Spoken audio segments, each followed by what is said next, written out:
মধ্যথলাইৰ পানী ভৰা জিপিত বৰশাল গংগা বনাঞ্চল গাঁৱত প্ৰকৃতিৰ তাণ্ডৱ। পাহাৰৰ পৰা ওলোৱা বোকাময় পানীয়ে গাঁওখনৰ প্ৰায় প্ৰতিটো ঘৰতে পানী বুৰাই পেলায়। গাঁওখনৰ প্ৰায় ৩০০ বিঘা খেতি মাটি বোকাৰ তলত। এনে পৰিস্থিতিত গাঁৱৰ ১০০ৰো অধিক পৰিয়ালৰ পানীত হাঁহ নচৰা অৱস্থা হৈছে।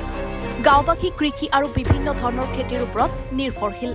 সকলো ধৰণৰ শস্য পানীত হেৰুৱাই এতিয়া মূৰে কপালে হাত দিবলগীয়া অৱস্থা হৈছে। ঘৰৰ ভিতৰে বাহিৰে আঁঠুলৈকে বোকাত অসহায় হৈ পৰিছে গাঁওবাসী। আজকে সরকারে রাস্তা আমরা লাগে ঠিকও দিছে, কিন্তু কিতা কথায় সব বালি মাটি আইয়া সার একদম আমরা হালি উলি সব নষ্ট করিয়া রাখি দিছে।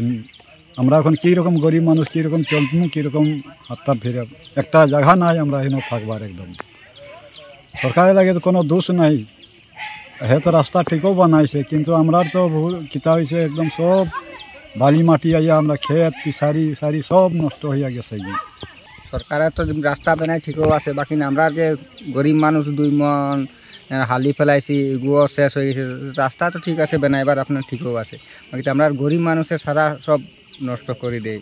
রাস্তাঘাট বানাইয়া তো ক্ষেতের ফসল লাগাইছি ধান, কিষান মানুষ আমরা সব একদম শেষ। কম আমরা কষ্ট করি এগুলো বানাই, তো রাস্তা তো বানাই এগুলো সব শেষ করি আসছে।